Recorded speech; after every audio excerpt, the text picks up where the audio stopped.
So a major Love Islander has got into a huge altercation, guys, and it was captured, on video, and it happened in the crowd, and it looks like fists were definitely just been taken on both sides. Hey guys, it's Murad Morali back again, daily and consistent content. Inject it, click that button, whatever. Let's get into this video, not waste any time. So Tommy Fury was seen in a huge fight with Idris Virgo. Now, for those of you who don't know who Idris Virgo is, he was on Love Island and he stays in the Love Island comment section. He's been staying in the Love Island comment section since the 1800s, and he was there in this fight.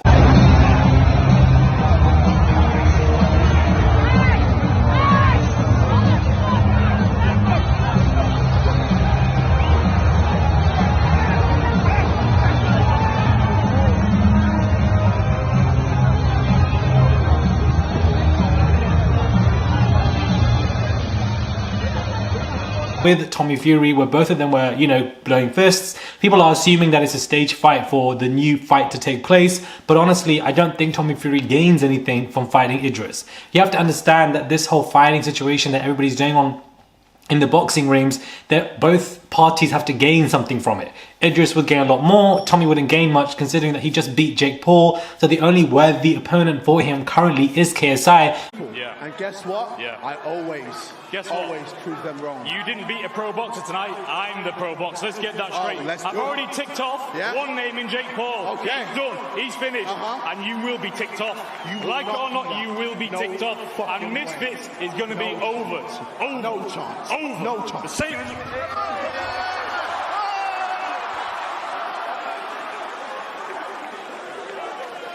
Which is why he's discussing that right now. So for Tommy Fury to get into this fight with Idris Virgo is also confusing, because he was just announced to have a huge TV brand deal to be on Loose Men, where they discuss about their emotions and etc. So for him to be on that and then fighting doesn't look good, but he also is a white man, so I also feel like things will just pass and people will just forget about it. So we'll just see what happens in terms of this fight, why it took place, what popped off. Looks like Idris walks up to him and says something. Tommy eventually gets up, and then, they begin tussling back and forth.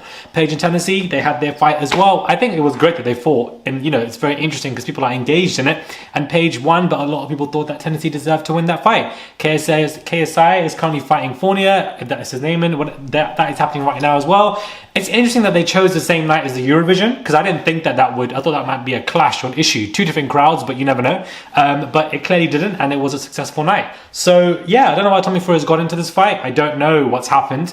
He has got into some stuff here and there at pubs or bars or whatever. You see him getting into brawls. So it's not the first time, but I don't think it really affects him in any capacity, and I'm sure that he'll be absolutely fine. And major congrats to him from getting the Loose Men panel. To be on that is huge. It's like humongous. The gag that season 5 Islanders are still getting the brand deals when we have just had a season of Love Island just be produced. If anything, somebody from season 6, season 9, time is flying, should be on the show. I did a video yesterday about, Love Island is the influencer era over, and some people were disagreeing, saying that season 8 was so big and everything.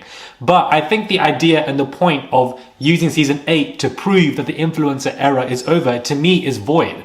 Reason being is the season 8 did not include the social media ban. I don't think people realize how significant that social media ban is. It's happened on The Bachelor. It massively affected all of their followings ongoing forward. So it's going to be interesting to see how the social media ban affects the summer cast. How is that going to work? I definitely think that they will get more followers in the winter, because we all know it's higher viewings. However, I do think that the social media ban will absolutely impact the cast for the summer cast, and it will limit their following, it will limit their brand deals, and limit everything. The gag is this: you going on Love Island, the brand deals don't care about that. What the brand deals care about, why they pick people, is because they get high followings. If you get high followings from anything, and you're suitable for brand deals, like clothing and etc., they're going to come to you regardless. So with Love Island Summer, higher ratings is great for the cast. That's peak era. But with the social media ban kind of pulling them down, it's going to hinder their following count. That's going to be put down as well, which means that brand deals will just be less interested. So of course there will be opportunities, but it'll be less. So, people who are saying season 8 was great, you've got the TV shows, you've got like Dancing on Ice, you've got constant presenting deals, eyelash deals, etc. None of those girls from season 8 were impacted with the social media ban. None of them. Tasha, Ekansu in India would not have the following that they have now if the social media ban was implicated on their season. For Gemma, I just purely think because of her dad carries so much weight that it just, you know, naturally just helped. But I think the social media ban, guys, is going to really impact season 9, season 10, 11, 12 onwards. Unless they take it away, in my opinion, it's definitely going to impact. So yeah, Tommy Fury in a major fight. Let me know your thoughts are, guys. I think either party, they're all going to be fine. Ain't that deep. Subscribe and I'll catch you guys soon.